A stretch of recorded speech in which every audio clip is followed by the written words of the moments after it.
A Terra é um planeta de 4 bilhões e 500 milhões de anos que ainda está evoluindo. À medida que os continentes se movem e colidem, vulcões explodem e glaciares avançam ou recuam. A crosta terrestre é esculpida de maneiras fascinantes, que deixam uma trilha de mistérios geológicos. Neste episódio, Krakatoa, um dos vulcões mais mortíferos do mundo. Há mais de 100 anos, ele entrou em erupção com uma força tão devastadora que varreu a si próprio da face da Terra. Ao fazê-lo, produziu o som mais alto já registrado na história e matou mais de 36 mil pessoas. E agora, esse destrutivo vulcão está de volta. Geólogos investigam um dos vulcões de crescimento mais rápido no mundo em busca de pistas que indiquem se e quando o Krakatoa voltará a explodir com a mesma força cataclísmica. Enquanto estudam as rochas, as respostas que encontrarem serão outras peças no quebra-cabeça sobre como nosso planeta nasceu. Krakatoa.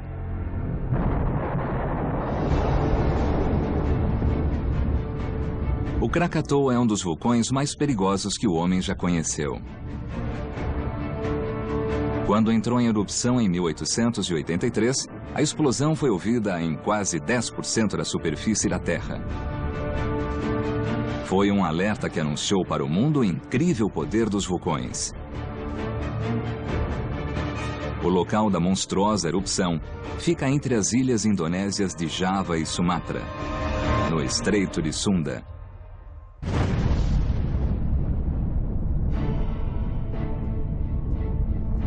Hoje, um novo vulcão se ergue exatamente no mesmo lugar. Seu nome é Anak Krakatau, ou Filho do Krakatoa. No momento, encontra-se numa fase nova e extremamente perigosa. O Dr. Charles Mandeville veio até aqui para ver se o filho um dia será tão destrutivo quanto o pai, e se a história está prestes a se repetir. Muito está em jogo. 1 milhão de habitantes de Java e Sumatra, que moram a até 80 quilômetros do vulcão, estão em perigo. Vejam só, está acontecendo uma pequena explosão. Eu tenho acompanhado o vulcão pela internet, mas é realmente muito bom voltar a vê-lo de novo ao vivo. Notei, enquanto vinha para cá, que o vulcão em si cresceu possivelmente de 70 a 90 metros desde a última vez que subi até a sua cratera, em 1990. Crescendo cerca de 3,5 metros por ano, o vulcão de 315 metros é um dos mais jovens e de crescimento mais rápido do planeta.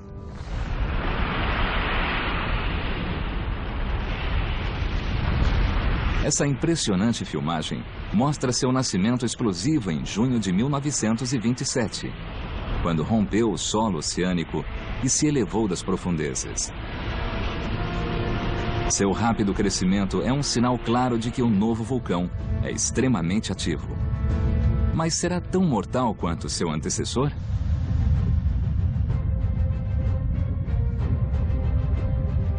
As erupções são sempre acompanhadas por uma série de tremores de terra. Para os geólogos, esses pequenos terremotos indicam que o vulcão está entrando numa fase mais destrutiva. Eles instalaram sismógrafos nas encostas do Anak para registrar sua atividade subterrânea. Mas os pequenos terremotos não são o único sinal de um vulcão perigosamente ativo. Uma pista mais sutil está sob os pés de Mandeville. Praias de areia preta são muito comuns em regiões vulcânicas. Os minerais e fragmentos de vidro que compõem a cinza que o vulcão expele costumam ter uma coloração bem escura. Geralmente, esses materiais não suportam o desgaste ao longo de períodos extensos e prolongados de tempo geológico. Mas quando os encontramos relativamente conservados, é porque estamos perto de um vulcão ativo. É raro que o Anak Krakatau esteja totalmente calmo. Mas o nível de atividade em 2008 mostra que o vulcão se tornou excepcionalmente violento. Para saber se será uma ameaça num futuro próximo, os cientistas recorreram ao passado para saber o que tornou seu antecessor, o Krakatoa, tão destrutivo. É um caso que fascina os geólogos há mais de um século.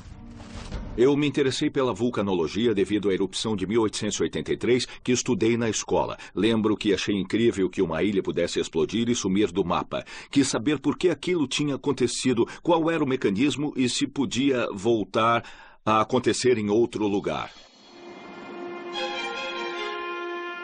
Antes de explodir em 1883, Krakatoa era uma ilha inabitada, formada por 3 montes cobertos por vegetação exuberante.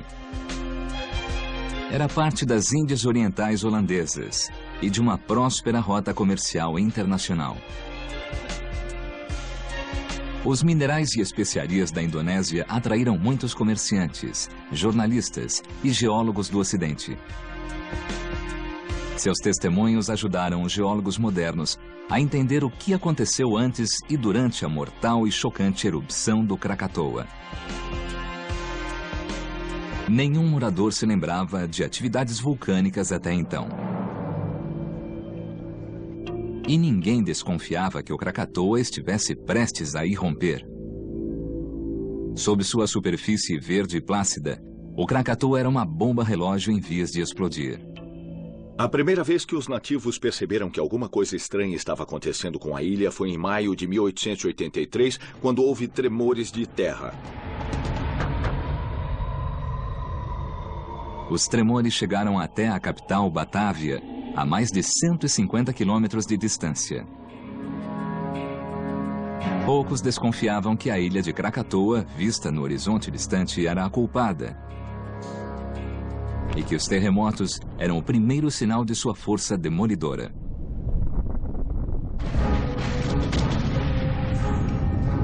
Então, em 20 de maio de 1883, Krakatoa revelou que não era apenas uma ilha.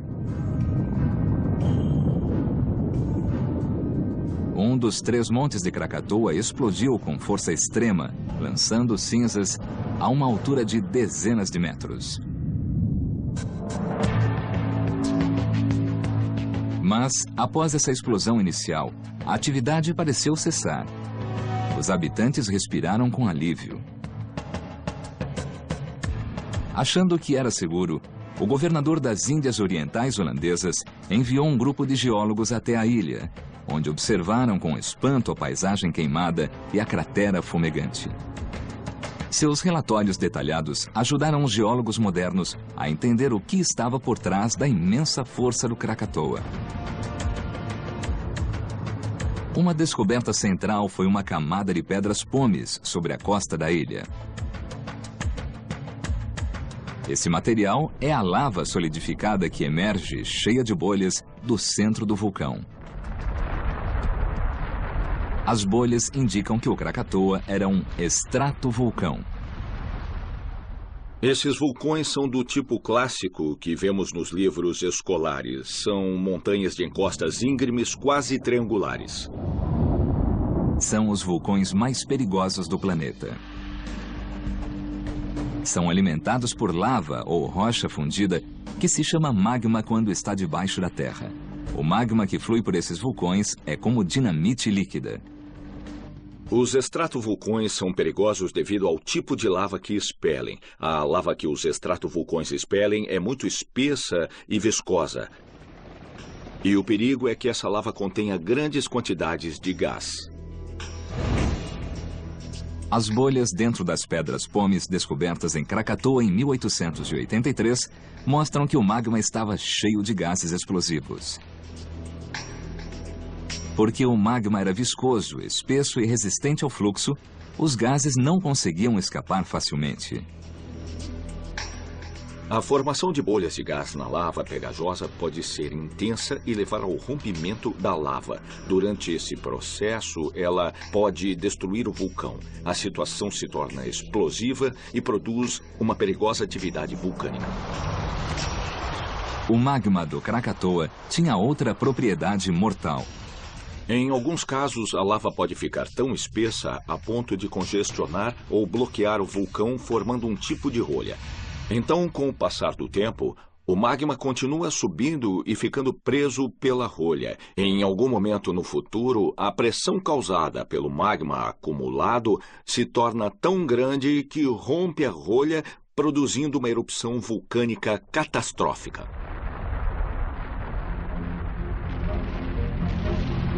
Foi exatamente o que aconteceu em Krakatoa em 20 de maio de 1883. Durante o verão, o vulcão se acalmou um pouco, mas foi a calma que antecede a tempestade. A investigação sobre a força mortal do Krakatoa produziu evidências importantes. Hoje, os frequentes terremotos em Anak Krakatau indicam que o vulcão continua perigoso.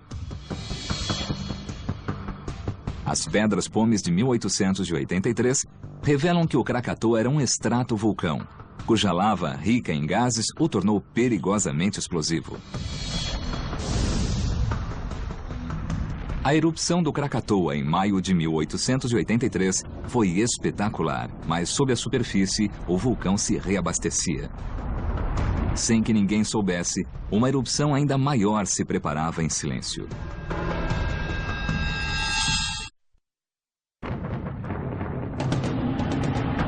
O Anak Krakatau é um dos vulcões de crescimento mais rápido do mundo.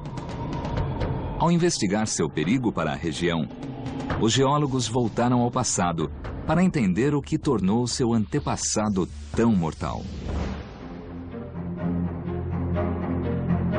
Em 1883, exatamente 100 dias depois da primeira explosão, o Krakatoa mostrou sua verdadeira força. A última fase da erupção começou às 13 horas e 6 minutos de 26 de agosto.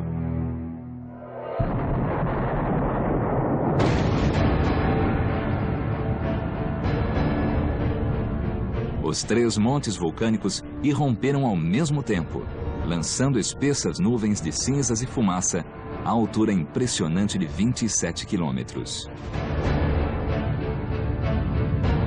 A erupção do Krakatoa foi um dos maiores eventos vulcânicos dos últimos séculos. E para aqueles que assistiam aquilo tudo, deve ter parecido o começo do fim do mundo.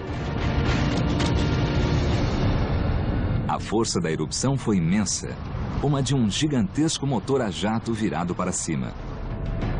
A atmosfera logo ficou tomada por toneladas de cinzas espessas que bloquearam o sol. A temperatura, devido às cinzas na atmosfera, deve ter sido sufocante. Quem estava perto, por exemplo, na costa de Java, recebia as cinzas na boca e nos olhos. Deve ter sido uma visão do inferno. E de um pesadelo que não dava sinais de terminar. Na manhã de 27 de agosto de 1883, as 3 crateras de Krakatoa estavam em atividade havia mais de 14 horas. Então, entre as 5h30 e as 10 da manhã, uma série de 4 enormes explosões sacudiram a Terra.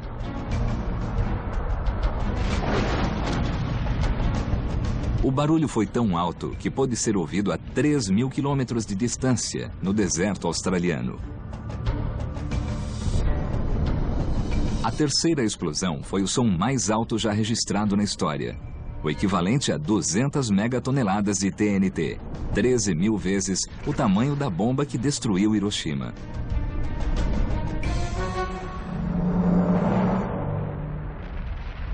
O que criou essa extraordinária explosão? A busca por respostas levou o geólogo Charles Mandeville à ilha de Hakata. A pequena ilha já foi parte da antes imensa Krakatoa.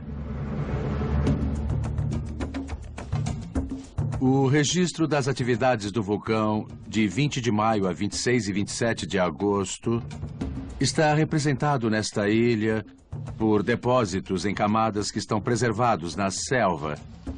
É uma mina de ouro para um vulcanólogo que tenta reconstruir os eventos do passado, porque cada um dos depósitos diz algo específico a respeito das atividades do vulcão. Esta pedra-pome foi lançada do centro do vulcão em 1883. Segundo Mandeville, ela contém a chave para entender as forças que destruíram Krakatoa. O que tenho aqui é uma pedra-pome mista ou combinada. Ela indica que 2 tipos de magma se misturaram durante a erupção do Krakatoa em 1883. As faixas evidenciam os 2 tipos de magma no interior do Krakatoa. A listra mais clara representa o magma mais frio e rico em gases presente durante a erupção de maio. A erupção não esvaziou totalmente a câmara magmática. Em agosto, esse vazio foi preenchido por um magma escuro e incandescente que emergiu das profundezas. Os 2 magmas se misturaram, criando um coquetel letal. O calor intenso do magma escuro fez com que as grandes quantidades de gases do magma claro se expandissem. A câmara magmática que continha essa mistura sofreu um aumento de pressão até o ponto em que rompeu a resistência das rochas que estavam em cima. Quando isso acontece, ocorre uma rápida ascensão do magma até a superfície. Quando emergiu até a superfície, esse magma rompeu toneladas de rocha com uma explosão ensurdecedora, que causou o som mais alto já registrado na história. As pedras-pomes listradas de Hakata provam que a mistura de magmas foi a causa. Mas o Krakatoa não foi só o vulcão mais barulhento da história. Foi também um assassino. Como a ilha de Krakatoa era inabitada, as primeiras vítimas do vulcão estavam em Ketimbang, uma aldeia na costa sul de Sumatra. Mas Ketimbang fica no continente, a 30 quilômetros de Krakatoa e separada pelas águas do Estreito de Sunda. Como essas pessoas foram vítimas das cinzas mortais era um mistério. Para descobrir respostas, temos que voltar à cena do crime, a Hakata e seus imponentes penhascos. Parecem parte de uma paisagem antiga, mas esses penhascos de 60 metros surgiram em questão de horas. São os vestígios de uma torrente de gás e pedras incandescentes, uma terrível força da natureza chamada fluxo piroclástico.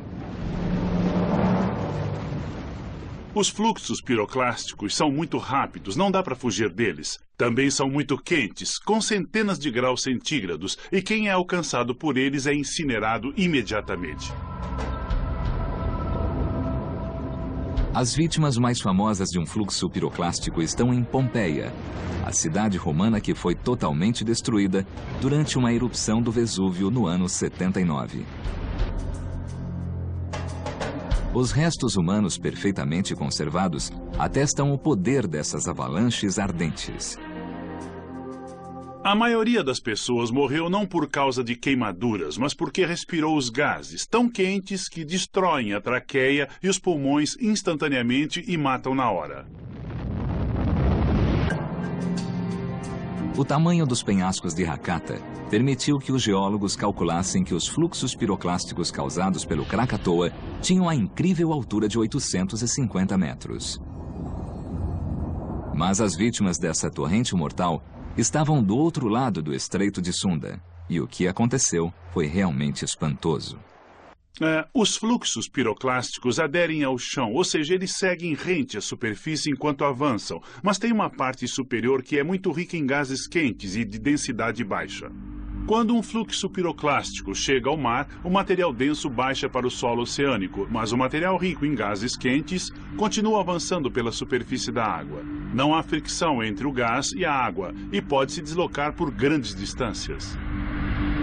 Mais de 2.000 pessoas em Ketimbang morreram devido aos escombros incandescentes que corriam sobre a água, a velocidades superiores a 300 km por hora, através de uma distância de 30 km. A investigação sobre o vulcão Krakatoa revelou a força extraordinária que dilacerou a ilha.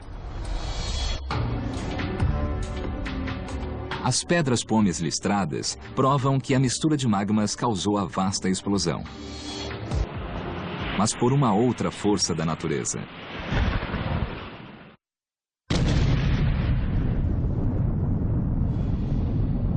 Em agosto de 1883, ocorreu a segunda e mais letal erupção do Krakatoa. Mais de 2.000 pessoas foram mortas por fluxos piroclásticos incandescentes. Mas o pior estava por vir. Essas gigantescas rochas estão na costa de Anier, em Java, a 35 quilômetros de Krakatoa. São uma pista crucial para a ação do vulcão e nos lembram o que pode voltar a acontecer um dia. São feitas de coral, que só cresce debaixo d'água.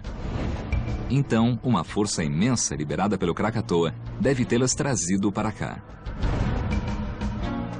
Esses fragmentos de tijolos são outra peça do quebra-cabeça. São os únicos vestígios de um farol que outrora foi uma das construções mais fortes da costa de Java, mas que não resistiu ao Krakatoa. Estou no alto do novo farol de Anier, 36 metros acima do nível do mar, erguido 2 anos após a erupção do Krakatoa em 1883. Do velho farol lá embaixo só restaram alguns tijolos, porque foi varrido por um enorme tsunami. Testemunhas relataram a altura exata dessa colossal onda. Por mais difícil que seja imaginar, o impulso dessa onda teria levado a água até a esta altura onde estou agora. Os tremores causados pelo Krakatoa provocaram uma muralha de água que correu para a costa de Anier. Ninguém que vivia na costa oeste de Java ou sul de Sumatra tinha ideia de que um tsunami estava se aproximando e certamente ninguém sobreviveu a essas ondas gigantescas. Podemos notar a força do tsunami por esse bloco de coral de 600 toneladas que foi arrancado do leito marinho e fez o farol em pedaços. Ainda pode ser visto aqui e é uma das evidências mais claras da imensa força da erupção do Krakatoa em 1883. A mesma onda que deslocou essa rocha também destruiu casas e aldeias, deixando apenas um rastro de destroços. A colossal onda também lançou um navio holandês a uma distância de 3 quilômetros da costa.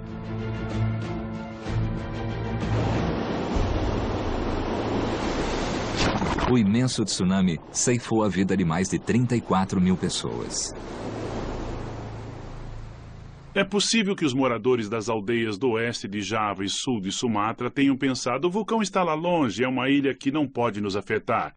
Mas é claro que a erupção desencadeou o tsunami, fazendo com que a água em torno do vulcão fosse deslocada até as aldeias onde eles moravam. Então, infelizmente, a sensação de segurança foi um trágico equívoco. Para os cientistas modernos, o enigma é como fogo e água se combinaram para eliminar toda uma região. As evidências foram encontradas nos restos do próprio vulcão, na ilha de Hakata, parte de um dos 3 montes originais de Krakatoa. Seus penhascos verticais narram os momentos finais de Krakatoa. Erupções vulcânicas muito grandes expelem muito magma, o que provoca de fato um buraco. Muitas vezes a crosta cai dentro desse buraco, criando o que comumente chamamos de caldeira. O Krakatoa expeliu quantidades tão vastas de rocha e magma que não conseguiu mais se manter em pé. Afastando água, podemos ver como desmoronou e criou uma imensa caldeira. Esse penhasco atrás de mim marca a borda da caldeira de 1883. Estas águas são cerca de 40 vezes mais profundas do que o resto da área ao nosso redor. O desmoronamento foi gigantesco, formou uma caldeira de cerca de 5 quilômetros de norte a sul e cerca de 8 quilômetros de leste a oeste. Um desmoronamento semelhante só ocorrera uma vez na história humana. A combinação dos devastadores fluxos piroclásticos do Krakatoa com esse imenso desmoronamento foi mais que suficiente para detonar um tsunami. E o enigma de o que exatamente causou os tremendos tsunamis de Krakatoa finalmente foi resolvido. Quando a fumaça se dispersou e as águas recuaram depois da mais devastadora erupção da história, a ilha de Krakatoa havia desaparecido. No total, a erupção matou 36.417 homens, mulheres e crianças. Foi, sem dúvida alguma, um dos vulcões mais letais da história.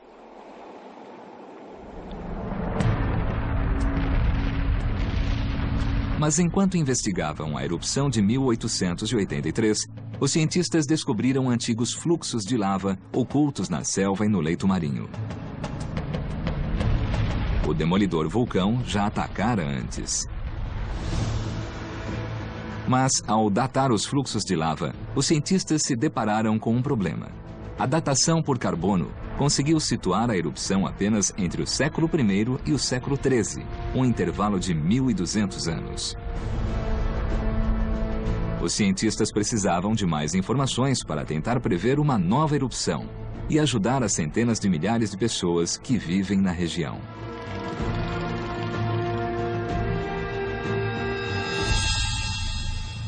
A trilha de evidências em Krakatoa esfriara literalmente. Porque a milhares de quilômetros do calor da Indonésia, no território gelado da Antártica, os cientistas descobriram recentemente uma pista vital para o passado explosivo de Krakatoa. Extraímos núcleos de gelo das calotas polares da Groenlândia e da Antártica. Materiais de vulcões, qualquer material que venha dos oceanos ao redor, acabam chegando à Antártica, onde os detectamos no gelo. Podemos ver a poeira e as cinzas de um vulcão.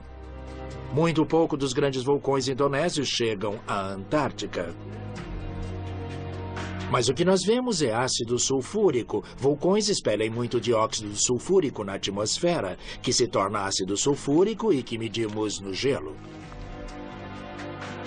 O ácido sulfúrico não é visto nos núcleos de gelo a olho nu, mas pode ser detectado no Laboratório Britânico da Antártica, onde os núcleos são mantidos a 25 graus centígrados negativos. Este é um núcleo de gelo da Antártica, veio da ilha de James Ross e tem cerca de 10.000 anos. Estamos medindo os sinais vulcânicos e assim podemos ver pulsos elétricos muito nítidos que vêm do ácido sulfúrico dos vulcões. Então podemos ver todos os sinais do vulcão através de todo o núcleo. Um dos sinais mais fortes encontrados nos núcleos de gelo são da erupção de 1883 em Krakatoa. No caso dessa erupção, não podemos ver as cinzas, mas vemos um grande volume de ácido sulfúrico. É um dos maiores que encontramos nos últimos 1000 anos. É tão grande que usamos para datar os núcleos de gelo, porque são um horizonte de referência. Os núcleos de gelo são como um diário do clima da Terra. Cada camada de gelo representa um ano. Assim como contamos os anéis de uma árvore, os cientistas contam cada camada de gelo para determinar a data exata de uma erupção.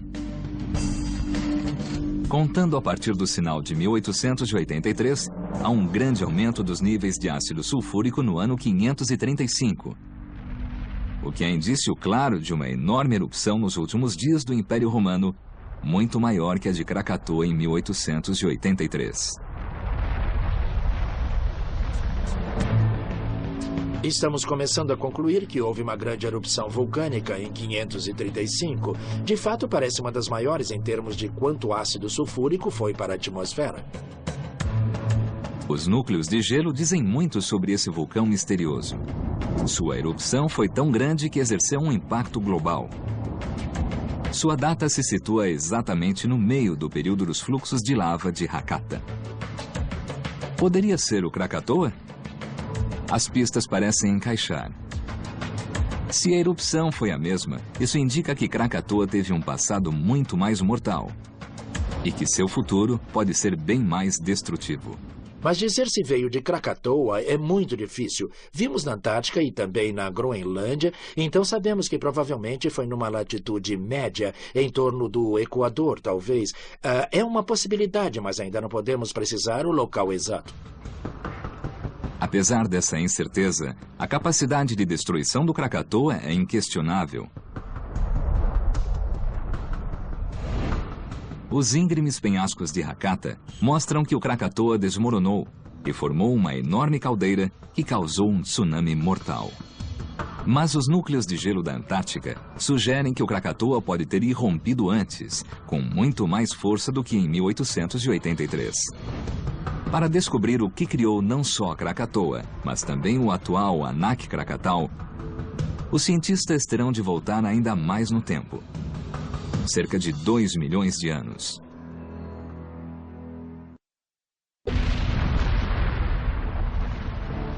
A fonte da espantosa força do Krakatoa permaneceu um mistério durante séculos. Uma pista é sua localização. A Indonésia contém mais vulcões do que qualquer outro lugar da Terra. A Indonésia é um tesouro para os vulcanólogos, simplesmente porque evidências de centros vulcânicos que duraram vários milhões de anos estão disponíveis para observação e estudos. Existem 21 montanhas de fogo somente na ilha de Java, que tem o mesmo tamanho do estado de Nova York. O Parque Nacional de Tengger Bromo, no leste de Java, é uma das zonas vulcânicas mais ativas da Indonésia. Ver uma paisagem como essa nos ensina a ser humildes, porque nos mostra que existem forças em ação que excedem muito tudo que a humanidade é capaz de construir. Mas ninguém podia explicar por que existem tantos vulcões numa área tão pequena. Uma descoberta central é que a Indonésia fica ao lado do famoso Círculo de Fogo, uma cadeia de vulcões que se estende por todo o Oceano Pacífico. Nos anos 50, o geólogo americano Harry Hess começou a pesquisar a inovadora hipótese da propagação do leito oceânico, que lançou as bases para as placas tectônicas. A dinâmica das placas tectônicas baseia-se na ideia de que nosso planeta não é uma esfera perfeita e contínua. É composto por 8 grandes placas tectônicas que empurram e se chocam umas contra as outras. As placas são movidas pelo calor do centro do planeta. Na Indonésia, as placas colidem com mais rapidez do que em qualquer outro lugar da Terra. Os vulcões são criados quando a placa oceânica mais pesada é empurrada sob a placa continental, mais leve. É uma zona de subducção. Quando a rocha é empurrada mais para baixo, derrete produzindo magma. Ao longo de milhares de anos, forma uma vasta câmara magmática, quilômetros abaixo da superfície da Terra. Com o tempo, a pressão do magma se torna grande demais para a crosta terrestre. O magma força a saída para a superfície, causando uma tempestade de cinzas e lava fervente. Assim nasce um vulcão. No caso da Indonésia, trata-se de uma nação composta quase inteiramente por vulcões. A maior parte da Indonésia é de fato composta por vulcões que começaram a se formar em algum lugar abaixo do nível do mar, emergiram à superfície, expandiram-se como ilhas e se combinaram formando volumes de terra maiores que hoje compreendem a nação indonésia. Usando a teoria da tectônica das placas, os cientistas podem voltar no tempo. Há 45 milhões de anos, a placa australiana começou a se deslocar rapidamente para o norte. O arquipélago da Indonésia passou a emergir do oceano no ponto onde as duas placas colidiram. Um grande número de vulcões entrou em erupção, enquanto a placa australiana era empurrada para as profundezas da Terra. O Krakatoa foi o produto das mesmas forças. O vulcão foi criado há 2 milhões de anos, quando nossos ancestrais humanos davam seus primeiros passos vacilantes.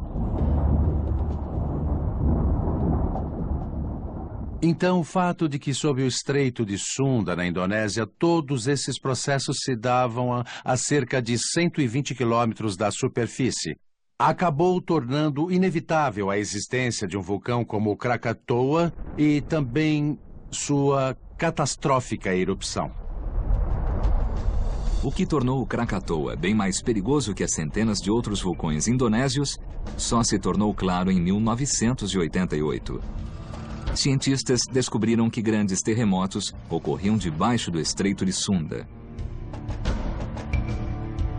Terremotos são comuns nas fronteiras entre as placas, mas aquela quantidade era excepcional. Essa pista permitiu que os cientistas finalmente entendessem o poder mortal de Krakatoa.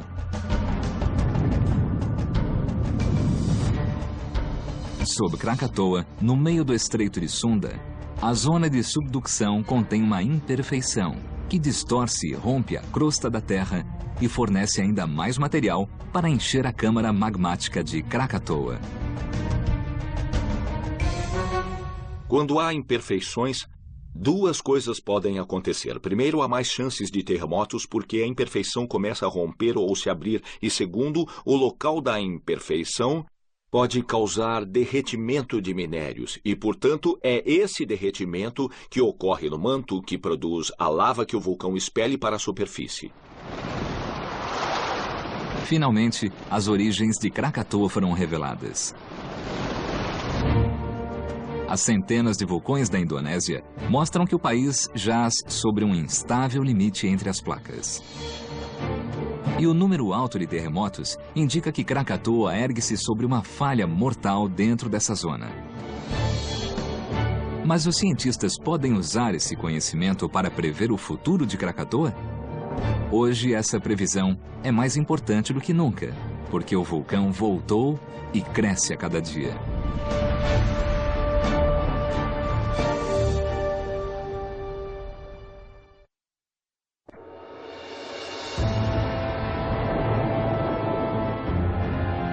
Hoje, essas ilhas fraturadas são tudo o que resta da cataclísmica erupção do Krakatoa em 1883.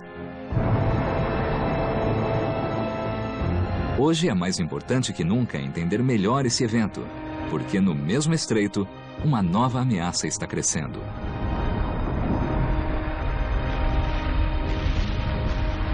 O Krakatoa está de volta, na forma do Anak Krakatau, que significa o filho de Krakatoa.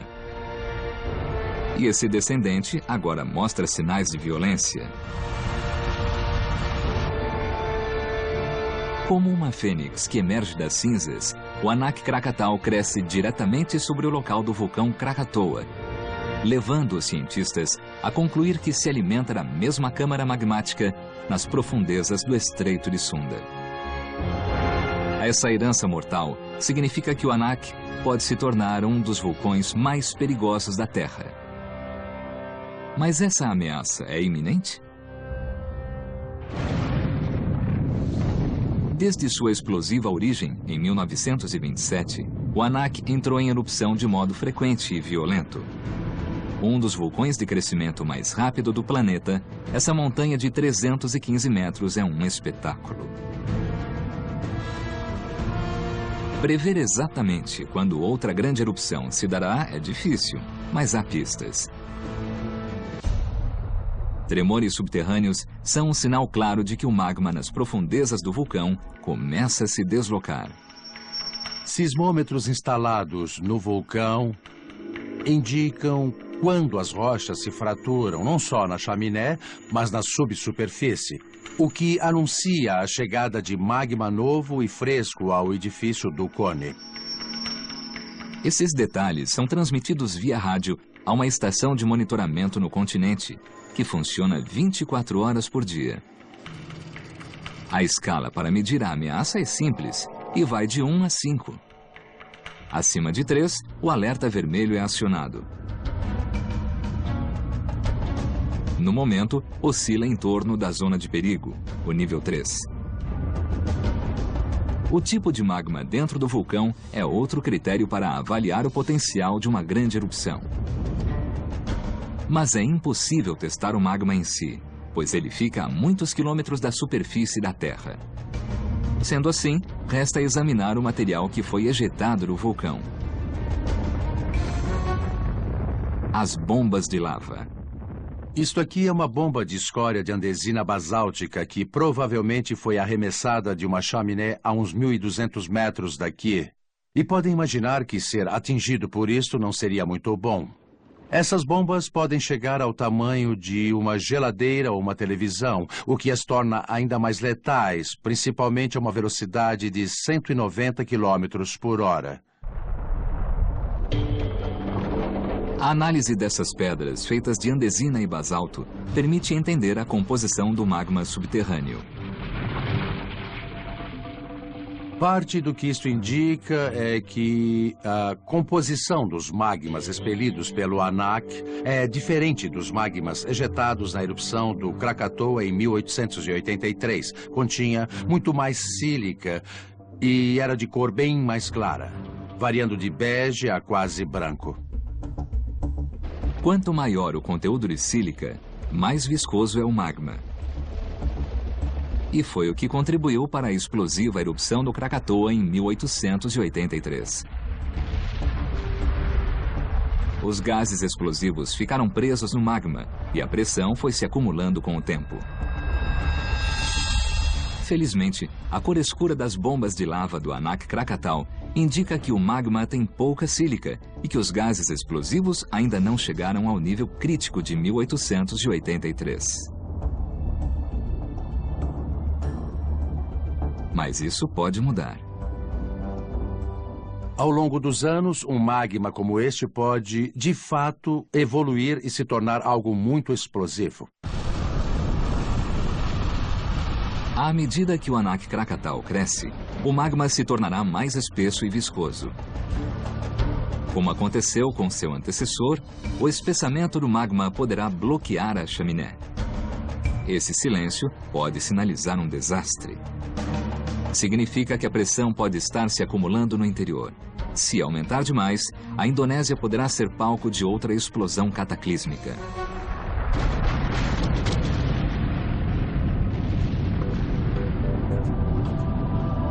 Mais de 100 anos de investigações ajudaram a desvendar os segredos do passado do Krakatoa. E ofereceram aos cientistas evidências sólidas de que o Anak Krakatau segue seus passos. As pedras pomes de 1883 sugerem que o Krakatoa foi um mortífero estratovulcão. As faixas nas pedras mostram que a colossal explosão de 1883 foi causada por um jato de magma incandescente. Foi isso que fez o vulcão em pedaços. Vestígios de fluxos piroclásticos com o dobro da altura do Empire State Building e a imensa caldeira revelam a escala monumental da erupção do Krakatoa em 1883. Porém, o mais preocupante é que a posição do Anak Krakatau, próximo ao Círculo de Fogo e logo acima de uma falha na zona de subducção, indica que uma grande erupção futura é inevitável. A atividade do Anak Krakatau que nós presenciamos hoje é de fato quase uma continuação da atividade vulcânica que ocorreu em 1883. Podemos ter outra erupção aqui da escala da explosão do Krakatoa em 1883. A erupção de 1883 pode ser a mais famosa, mas os geólogos têm certeza de que não terá sido a última. O Krakatoa voltou a se elevar, provando mais uma vez que a Terra nunca descansa.